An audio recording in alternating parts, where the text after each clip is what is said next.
Jocko. Have had Discipline Equals Freedom audio on repeat since its release. Check. And I love it. Question. If our greatest strength is our greatest weakness, then how is discipline, which is obviously your strength, your greatest weakness? First of all, I don't even know I don't know if discipline would be my greatest strength. I don't know. I mean, I'm a disciplined person. Yeah. No doubt.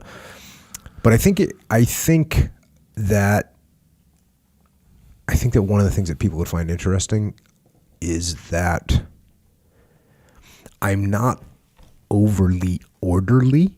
Mm-hmm. So if you think about those like psychological characteristics, one of them is extreme orderliness, which normally goes hand in hand with highly disciplined people. Yeah. You know, those people that are,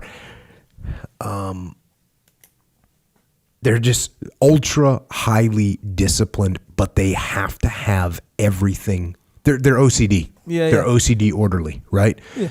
And I'm not like that about a lot of things. I am about some things, but like it's pretty funny actually. My floor in my garage where I work out is not clean, right? It's got salt stains on it from sweat. Salt. Oh yeah. And it's dirty, right? And occasionally I'll get someone say, "You should clean that floor," or "Hey man, you should clean that floor, man. That's nasty." But it's totally functional, right? Mm-hmm. And my point is that I don't freak out about it. It's functional. It doesn't bother me at all that it's not perfectly orderly. This also means that I don't mind when things don't go as planned, right? So a lot of times you get people that are the high end of disciplined. Yeah, they're too far. They're not balanced. Yeah. So now when things don't go the way that they've planned things to go, they start to lose it a little bit. They can't deal with it. They want to have everything in order all the time. And I'll tell you, that's not the way life works. That's certainly not the way combat works. But that's not the way life works. And I don't really mind that. I don't mind chaos. So I would say probably if you look at discipline as a strength, I think that would be generally considered the weaknesses of being hyper disciplined is that you can't stand when things are not in order. Yeah. You can't stand, like, I missed a workout. This is, you freak out completely. Like, okay, I don't like missing a workout, but I don't lose my mind over it. Yeah. Now, all that being said, I would say that I am very much a creature of habit, and I do like to do the same things over and over again. I don't like to travel. Even though I have to travel all the time, I'd rather stay home. I pretty much eat the same food all the time and go to the same 3 or 4 restaurants all the time. Yeah. Right? Yeah. I like to follow routine as much as I can. It's even in jiu-jitsu. I do the same basic movements all the time. I have the same, I've talked about like a funnel. Like everywhere that you go with me, it's going to lead to where I want you to be because I'm going to use those same moves. I surf the same spots all the time. So I guess for me, the way that discipline is weakness or whatever for me is that I could be fairly boring and predictable. Yeah, for other people. Yeah, other people. Yeah, like people say, "Hey, you want to go try this thing?" And I'm like, "Oh no, not really, not really." Yeah, don't really want to. I think you're right about that though. Yeah. Because I'm the same thing. Even are you the same way? Exact same way, bro. Like I'm not gonna highly disciplined, Echo Charles. Well, I'm not highly disciplined. I mean, but like the same stuff, like over and over again. It was funny. I eat sushi. What's weird? I don't even like new movies. Oh dang! Okay, you see what I'm saying? Like, oh, you know what? I haven't had time to watch movies for a long time. Yeah. But when I used to watch movies, it'd be like, oh, okay, I'm going to watch Big Lebowski again. Yeah. Well, I have that kind too, I think. But Big Lebowski is the kind of movie that, okay, so movies are different. I'm not going to go into the whole thing about this, but there's two types of movies in this situation. There's movies that are like, oh, awesome, good storyline, maybe a great reveal at the end or twist or whatever, and it's like good story. And then there's like the type of movie that's just a series of good parts where the story doesn't really matter that much. Sometimes it's good, sometimes it's junk, but it's less about that. It's more about the good parts. It's like, oh, this part and this part. That's how the Big Lebowski is. Like, it's just a series of really good parts. Yeah, and it's awesome. Yeah. That's what I mean. I think they're both awesome, but the ones that have... What was the other one? Just the storyline's awesome. Okay. You know, like... I don't know. I can't think of anything on the top of my head, but Big Lebowski is one of those, like Napoleon Dynamite. Right? Like that's another one. It's just a bunch of good parts. Who cares about what happens at the end? In fact, you probably forget really. I mean, you remember what happens at the end, but as far as the storyline, you don't really care. But you'll watch it over and over because all the parts are funny or good or whatever. And then, like Point Break, for example. I know we talked about the that first last Point time. Break. Yeah. That's a series of great parts. Like the surfing part, the skydiving part, all the parts, they're just really fun. I mean, sure, the story is good. It's cool. It's fine. We'll say that, but that's not the point. The point is anyway. Jack. Back to the point though is, when we were talking about like being repetitive, like the same thing over and over. Boring, being boring. I'm boring. Yeah. Because so I'm like that, right? Where I eat a lot of sushi all the time. And there's a sushi restaurant within walking distance of my house. Like it's like borderline. I drive. But I go there like not as much now. I'll probably go like maybe 3 times a week now. But there is a point where I was going 5 to 6 days a week for real. And there'd be times where I'd go more than once in a day. Yeah. Dang. So of course they just love us, me and my brother goes too. So yeah, they just love me in there. Who's like, again, we're just probably responsible for a significant portion of their revenue. My wife, she's not like that. Oh, she likes the different. That's the same. Yeah, she likes variety and whatever. And so my wife will say, let's say we're gonna go out for dinner. Yeah. Let's try something different. Yeah. I said, okay. Tell me where. and she knows I'm not gonna like anything. Yeah. So we just go to Old Faithfuls. Yeah. So at least you have a few like different spots. 3 or 4. I have 2, and they're both sushi places. So it's like, interesting. And it goes for like what we do too during the weekend. It's like really repetitive. Yeah. My wife uses the word Groundhog Day plenty, like a lot too. Speaking of great movies, another one, great parts, a bunch of great parts. But really, who cares at the end? Like the story. What's that movie really about? What's the story about that movie? You don't know. Yeah, I totally know. I've seen it a bunch of times. Like what? You got to be nice to the girl so the Groundhog Day stops. Like, I don't know what the moral of the story. It doesn't even make sense. It's not good, but it's a good movie. Anyway, so that was the point I was making with the movie thing.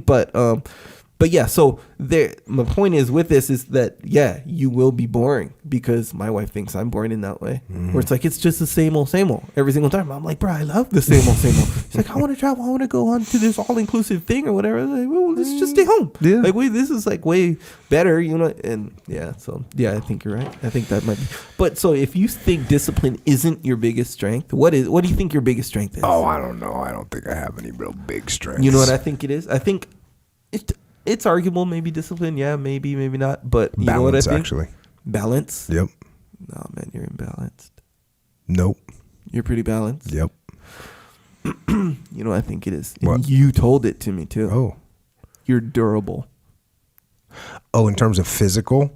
I think even mental, too, though. That's the thing. Like, you're like a durable person. You know how, like, people, like, you've told me stories, obviously when I'm going to them, but you told me stories about someone who made like huge mistakes, with you, and you like handle it, and it doesn't seem like it like bothers you, like that kind of stuff that like. Yeah, no, I do. And to me, I guess that's balance to me. Yeah. But to me, balance is, it's also boring. Right? Because I don't go far in one direction far in the other direction. I don't get extreme about this or extreme about that. I think that's what has been good for me. Yeah. Was I never freaked out about stuff much. Yeah, some stuff. That makes sense. Next question. What's your biggest strength? My biggest strength? Yeah.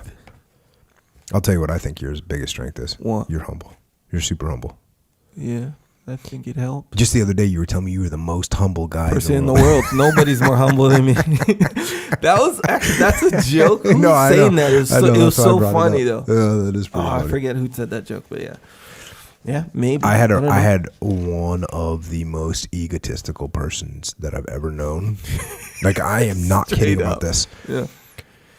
Straight up tell me I have no ego. I mean, it was like, it was completely insane. Yeah. I couldn't believe that this individual was saying it. I was just thinking to myself, man, that's crazy.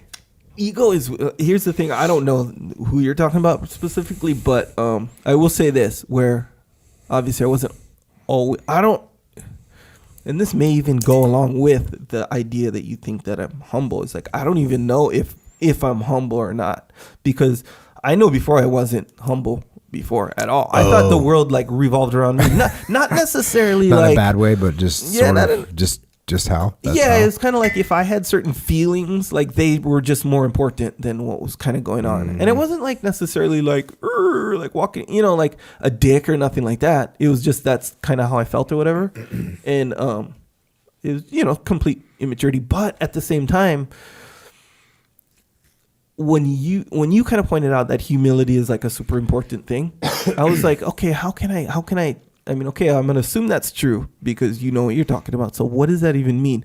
And then what I realized is a way to exemplify humility is to I don't know, the ability to learn things from someone who might not necessarily be an expert, for example. Yeah. You know how like you can learn stuff from a kid. You can learn stuff from a blue belt. Yeah, you can learn stuff from that a kind of purple stuff. belt. You can learn stuff from a white belt. Yeah, so that kind of stuff. Not but very someone with a big ego will be like, "Hey, I'm a black belt, yeah, so for sure. What do you have to say to me?" You know that concept, that idea. Well, interestingly, in jiu-jitsu, you could take it to the extreme of where there was times where people thought you can't learn anything from wrestlers, you can't learn anything from judo, you can't learn anything from sambo. You know that's crazy talk. Yeah. And the good jiu-jitsu players take something from wrestling and take something from judo, take a bunch from wrestling, a bunch from judo, a bunch from sambo, and then create their own stuff and watch on YouTube somebody that does other stuff from a different academy. Yeah. A different school. Yeah. So it's almost like there's two different types of humility where, you know how like someone who's really outwardly like, actually you had this example where like Conor McGregor, for example, where out like to hear him talk and stuff like that. You'd be like, oh, this guy has a huge ego or whatever. Yeah. Like, there's no humility with him, whatever. But like, he's learning all this stuff from like people. You'd be like, bro, he's learning from everyone. And training hard. Yeah, because he knows he's humble. Yeah. So what is that? Like, is there two kinds of humbleness in your humility? I think there kind of is. Look, and even if we were to look at it, there's some level of showmanship with Conor, right? There's some level of selling fights with Conor. But even at the same time, like, let's say that, because there's such thing as people, probably pretty common, that people are legitimately like into themselves in that way. Coach like, Kavanaugh, we're going to have Coach Kavanaugh on this podcast at some point. Yeah. Yeah, because I've gone back and forth with him on social media. Yeah, he's a lot to say. Yeah, that'd be awesome. Yeah. But he could answer that question very well. Just in general or about Conor? About Conor. Yeah. About Conor. He knows Conor better than anybody.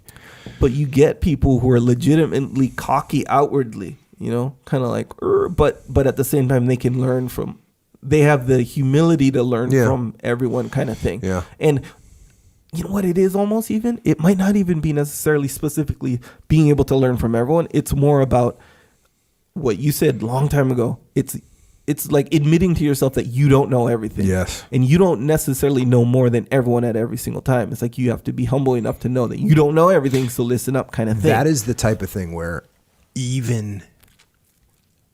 so I will catch myself. And I used to catch myself doing that, let's say, once a day. Yeah. And then it was once a week. And then it's once a month, and it's less now, but sometimes I'll catch myself listening to someone, and I'll catch myself thinking, oh, this guy doesn't know what he's talking about. You know what I mean? Yes. And as soon as I hear myself say, wait a second, take a different perspective. Yeah. Because not this guy doesn't know anything. It's what can you learn from this person? Yeah. That's the question. Yeah. Yeah. What can you learn from him? You can learn something from him, even if he's a white belt, even if he's inexperienced, even if he seems completely arrogant and crazy, even if you're learning how not to act, that's better than just saying, oh, this person, I'm not going to listen to this person, I've got nothing to learn. No, you do. I do. So it's interesting, as we talked about how you make excuses. You personally make excuses less now. I personally make excuses. I might be a little ahead of you on that because I figured that out maybe a little bit earlier, and I'm older than you. Sure. But it's, I used to probably make excuses once a day. Yeah. And then once every 3 days, and then once a week. And that comes in many forms too, the whole making excuses, because it doesn't necessarily only mean making excuses to others. It's like to yourself. Oh, for sure. For sure. That's the primary. Yeah. That's the primary. The easy one to overcome is making excuses to other people. The hard one to overcome is making excuses to yourself. I know, bro. Yeah. That's the hard one to overcome because it hurts more. Yeah. Because the minute you say, well, I didn't get the thing I wanted because of all these external forces, government, society. all these external forces. The minute that you start saying that is the minute that you stop working hard for that thing, or maneuvering for that thing, or adjusting for that thing, or getting up early and chasing that thing down. It becomes an excuse. It becomes an excuse, like meaning for sure you just excused yourself. You did. You indeed. just excused yourself from that workout. But I would say back to the humility thing, and I don't know. I'm just listening to you at this point, where maybe I am, because I've always had at least a little bit of that, where I'd be like, maybe this person right now, even though I hate what they're saying to me, they could be right. They could be right about me right now. And I think I always had that. I think that's why, some people, you talk to them, you know them or whatever, and you're like, the chance of this person changing how they are is very low. Oh, most people, right? Most people, it's hard that's to change. That's kind of in my experience too. But life has to change them. Yeah, something either really big or something really small has to happen over and over and over and over, like in a different environment, right? But I would say legitimately, and I'm trying to look at it as honestly as possible, where me 10 years ago is like if, let's say I knew someone 10 years ago and I haven't seen them or heard from them or whatever in 10 years, and they hung out with me for a week, they would be blown away. They'd be like, you're just way different. You're like a whole different person. Well, that's the same with me. I mean, so this is funny. There's a bar in San Diego. Sure. That I used to go to when I was back in the teens. Sure. And in Coronado? I was wild. Yeah. I was wild. Yeah. And there was a guy that was a DJ there. Sure. Yeah. And I didn't even know. I didn't recognize him. I was usually not in a state to even be paying attention to those kind of things. Anyways, to make a long story short, I decided I was going to put it in an officer package. And I put together the package and I went into the administrative office at SEAL Team 1 and I talked to the chief that was in there. And I said, hey, how you doing, chief? I'm putting in this package and I was just wanting you to take a look at it. If there's anything you see I should add. And he looked at me, he goes, oh, you're putting in a package, huh? And I said, yeah. And he goes, oh, I wouldn't expect that from you. Right. It's surprising. And I was kind of, why not? He goes, I'm the DJ on this bar on these nights, and I've been that for 5 years. And I said, I was not aware of that. And in his mind, he was thinking that's what he knew me as. He didn't really know me because he's in the admin office. He wouldn't really know me from anything else.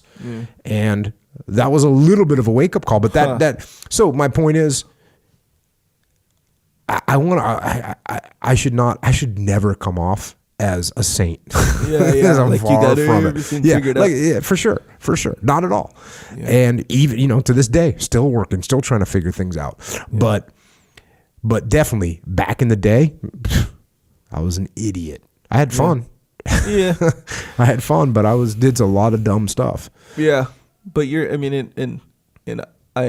believe you 100%, where you were probably a certain way back then, and whatever, it fit, it was fun, it was all this or whatever, but you legitimately changed a bunch or a big part of fundamentally who you are with being open to critique and criticism and learning and whatever. And I think the biggest thing is I had open eyes. You know what I mean? Yeah. And as I moved into leadership position, I saw how other people perceived me, and I saw the importance of leadership. And you just have to change. And that's something that as a leader, you see this all the time. What got you here isn't necessarily what's going to get you there. Yeah. Right. And so if you have leaders that if they were an aggressive young cowboy when they were out in the field, that's great. But you have to you don't have to stop that, but you have to put some reins on it. You have to rein it in a little bit. The more senior you get, the more you become accountable to a board. The more you become accountable to being a publicly traded company. Those are things that are real. Yeah.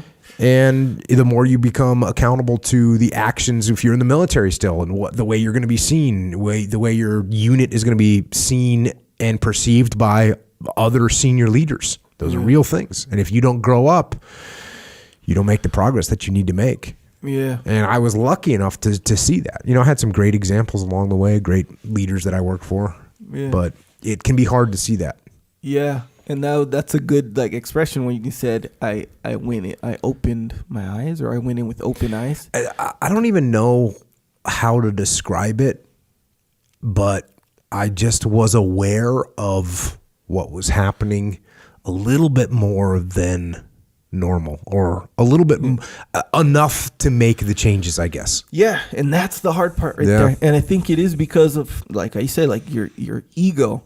And it's hard for me to even really say that, because even when I say the word ego, it really it registers as this external, the guy walking around with his chest out and I don't know, his mohawk, I don't know, whatever. It's like that. It's an external expression, but it's not. It's like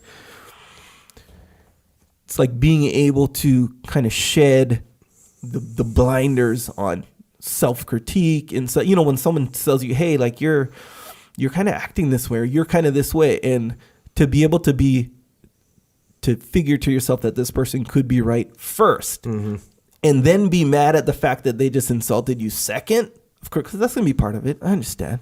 But most times, I think most people, and me included sometimes, where the fact that you step to me like that impacts me more than what you're actually saying. You know what I mean? But if you don't have the ego in the way that you describe it, you'll hear what they're saying first, and then decide whether or not to be mad at it. You know what else is weird too is as I talk about this stuff, like when I talk about detachment now, I used to not know that word when I would tell guys to do it. This is even not that long ago, but I was still in the teams, but it took me a while in the teams while I was trying to tell guys that, but I didn't figure out the words yet.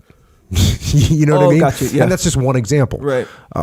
There's a bunch of examples like that where I was trying to I would convey the message, right, but I didn't just have a concise way to do it or a clear way to do it, but I was still conveying the same message. Right. And and that's another thing that happens is as you get older and you get more experienced, you understand the message yourself better. Just like when you teach jiu-jitsu or you teach anything, the more you teach it, the better you understand it. Yeah. And so as I taught things, I understood it better. Yeah. And so that's one thing that I think helps out a lot. And this is why it's an answer for me on so many different things with leadership. People say, what do I do with this young person that doesn't listen? Or what do I do with this person that isn't reaching their potential? I was like, I'll put them in charge of stuff. Because that's what I think helped me a lot, was even in my first platoon, when I was the youngest guy and I was the most junior guy in my first platoon, I was the head radio man, which meant I was responsible for stuff, which meant I sat through the briefs and I had to help with the planning and I had to do stuff that was outside my realm of experience, and I had to step up and do it. And it seems like a little thing right now, but I'll tell you what, when you're 19 years old and you're in charge of the communications for some training exercise, bro, and you don't know what the hell you're doing, you step up and figure that stuff out. Yeah. And that's very, very impactful. So that's what you do with your junior leaders that you want to have them step up and lead. You put them in charge of things. You put them, and I was very lucky that I had leaders that I worked for that did that. And I've talked about them before. I mean, I had leaders that put myself and the other junior guys in platoons in charge of things. Yeah. Not just saying it, but actually putting us in charge of things. And that's a quick way to grow a leader. So I was very lucky that I had that.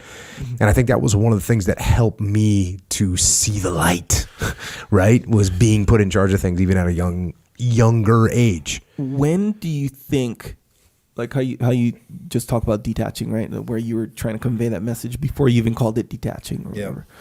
When did you understand the importance of? I've told the story before in here. So I was doing oil rigs training, and we came up on a platform out of an oil rig. They're different platforms, they're different levels, I should say. Yeah. And we came up on this one platform. I think this was in my, I'm trying to think if it was my first or second platoon. I'm pretty sure it was my second platoon. And as we came up on this level, it was a little confusing, and the whole platoon gets online and no one does anything. And I basically stood there for a second, and then I kind of stepped back off the line a bit, and I looked around, and I said, okay, I see what we should do. And I actually said, hold left, clear right, or whatever this little call was, and everyone did it. And the only reason I understood that was because I stepped back like a foot and looked around, and and I realized right then, if I'm not staring down my gun, if I take a step back, if I look around, if I detach, I didn't use that word because I didn't know that word. Right. But I said, if you just step back and you high port your gun and you look around, you're going to know way more than anybody else that's staring down their gun. And that right there changed my world. It really did. It changed my world. And at the time, I didn't think that changed my world. I just said, cool. You know what? When people are frozen, take a step back, look around, and make a call. Okay, that's cool. That's what I started doing. I didn't think it was a big deal at the time. Yeah. I didn't think it was a big deal until I was in an instructor position, and I would see everyone staring down their gun and no one making a decision. And all I'd have to do is tell someone, hey, take a step back with me right here, 1 foot back off the firing line and look around. And they'd go, okay, we can go to this berm right here and we'll be out. Okay, yeah, that's right. Then I started to realize how important it was. And I started to put, words around it and put messaging around it, that it was important.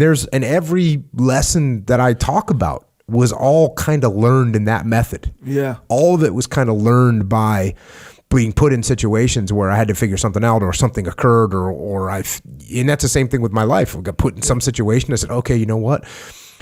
And what I think might be kind of key about that particular idea of detaching is when you can detach in life, right? It gives you this incredible ability to see yourself. And I think that if we go down to the core of myself improving as a leader and continuing to try and improve as a leader, it's because if you can detach and see yourself, because that's the same exact thing. Like I mentioned this earlier. I said, I kind of saw myself and saw how other guys were seeing me. Well, that you've got to detach from, in order to see how other people are seeing you, you've got to be able to detach a little bit and understand it. And so that ability to step back and see myself from other people's, to see myself in situations and see how other people were interacting with me was very, very helpful. Now, this does not mean that I was able to just correct course overnight. And I don't want to make that, anyone think that. Yeah. And I did dumb stuff when I was a assistant platoon commander, and I did dumb stuff when I was a platoon commander, and I did dumb stuff when I was a task unit commander, and I did dumb stuff when I was a training commander, and I'm going to do something dumb tomorrow. Watch me. Yeah. But I think I will recognize it. Most of the time I'll look at it and say, you know what, that was dumb. Yeah. And don't do that again, or here's how you can avoid it. And I think that's what will help people. If people can adapt that little skill of stepping back off the line and taking a look around, taking a look at yourself, look at how you're being perceived. What else is important is how to actually think about how Echo is perceiving me. Right? Because if I'm in my own head, I can never see how you're seeing me. Yeah. But sometimes if you're acting, like the first thing I do when someone's acting weird to me, or I don't understand why someone's acting a certain way, is I put myself in their shoes. Yeah. It's hard to do that. And if you don't do that, you don't you can't understand them. Yeah. So if my boss is doing something crazy to me, and all I do is get pissed at them for doing something crazy, well, we've just created an antagonistic relationship, and now things are going sideways, and it's not good. Yeah. If my boss is doing something crazy to me, and I say, wait a second, why is he doing this? Let me think about what he's seeing. Oh, he's seeing Jocko, the caveman-looking guy that wants to go out, and he seems crazy. And okay, I need to correct that. I need to correct that thing. I need to let him see that I'm thinking about the big picture and that I understand the strategy. Okay, let me make those adjustments. Yeah. As opposed to, he's stupid. He doesn't get it. Screw him. No. Yeah. Detach. Check other people's perspectives. And that's a big key right there, where you were like, you said, the moment you kind of maybe realized the importance, the significance of detaching, right? Mm-hmm. The oil rig campaign. And then it wasn't a campaign, it was a training op. So it's not that big of a deal. To me, that's a campaign. And then how you understood at whatever point that applies to life. Because I'd say those two things: understanding that you don't know everything, and being able to detach, which is borderline impossible, by the way, under most circumstances. Yeah, and as far as applying it to life, like, because like even in the military, it's like that's a very specific environment. Military, like unlike most environments, seemingly. Like if you come, like I was talking about, like, I don't know, going to the post office or going to the grocery store, dealing with my wife or something like that. But like when you go deep enough, detaching is going to serve the exact same significance. It's good in all situations. Your wife comes home, pissed because I don't know, whatever. How you said the first reaction, what you feel like doing, which one may typically do, is react accordingly, according to how I feel about this, what you're saying to me. You shouldn't be saying this stuff to me. I didn't do anything to you. Why are you doing this to me? They're only dishes or whatever. Escalate. But here's the thing. That's what's happening. That happens all the time. That's not what you're thinking. You're just thinking, hey, this isn't fair. This is wrong, what you're doing to me. So I'm going to, express that or whatever. But that's because you're not detached. Like you just, and when you're able to do it, again, borderline impossible. But when do you find it borderline impossible? Have you made progress in that arena? Hugely. No, here's so why it's I say not borderline impossible. No, it's not. That's an expression. Okay. Like it can be hard. possible. It's borderline. I say it's borderline impossible because that's the last thing you feel like doing. Yeah. So if you operate in your life, which is natural, by the way, with how you feel, like I'm just gonna express how myself. You know what it's like? It's like this. It's like you're doing something and you have to do something completely different. Yeah. Right? Just imagine that you're walking down the road and now all of a sudden you're walking down the road. Maybe you're even jogging. You're jogging down the road. Now all of a sudden in a split second, you've got to like go read a book, like right at that moment in time while you're running. It's like that radical of a change. Like it's something totally, that's what it feels like when you detach from the current situation. You're in this thing, and you have to completely go and do something completely different. That's what it feels. It feels like that radical of a thing when you really do it. Yeah. And when you do it right, like when you're in a let's say an argument with someone, heated argument. Yeah. It feels like you're going from running 1,000 miles an hour to like putting your face in the snow and reciting the alphabet backwards. Like that's it's just totally different. Yeah. And so that's why, and people are going to ask, and they've asked us before, well, how do you detach? And the biggest thing I think you have to do is you have to figure out what your red flags are. What are the things that show you that you're too engulfed in the situation, and then recognize those things, and then go put your face in the snow and start reciting the alphabet backwards, because that's what it feels like to detach. Yeah. But if you think about the advantage that you have, and I know you're a football player, I'm not, but you can watch everybody that's watching the football game on TV can see every mistake that's being made as it's happening, and everyone else on the field they can't compensate for them fast enough. Yeah, so they're in the game. Yeah, and usually it's on the quarterback, by the way. When that guy was wide open, why did he throw it to that guy? Yeah, exactly, 100%. So you have that advantage if you can do that. Yeah, if you can manage to do that, and like another cool thing about the situation is, I say borderline impossible, but the more you can actually pull through and do it, the more you can do that, the easier it becomes. And when it becomes like habit, and really all it is, and you can do weird like which I'm kind of a fan of, doing little metaphors with yourself, So if it's like, you ever watch those movies? No. where the movie's going on and then the person, what do you call him? The protagonist, like it's almost like he pauses the movie. And everyone in the movie pauses except him, and then he starts explaining what's going on. That is it. So it's like you do that to yourself, though. So yourself is out, and so you go, boom, wife comes home, pissed. You didn't, I don't know, clean up the dogs, whatever, or I don't know, whatever. You didn't mow the lawn. How about that? She's pissed, right?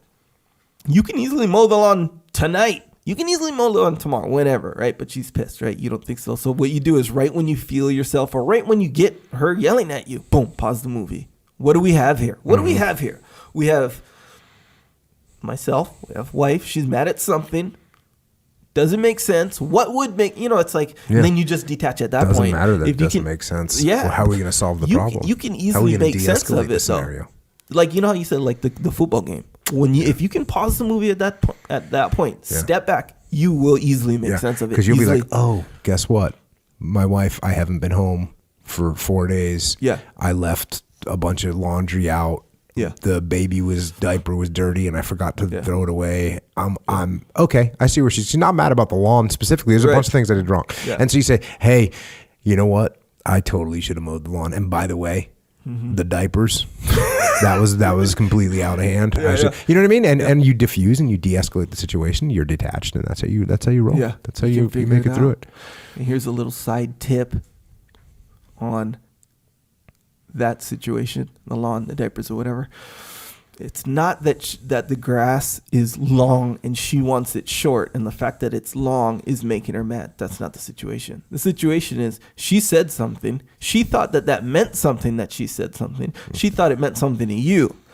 When it came time to prove whether or not that meant something to you, you proved it didn't. That's what you're dealing. That's what you guys are dealing with, and that's easy to figure out when you detach. It's hard. That's what I figured out. Yeah. It's hard to figure out when you're in the heat of the moment. Yeah, when you're in the game, it's hard to see who's open and who's not. Some of the time, most of the time, for sure, all of the time. In my case. All right, next question.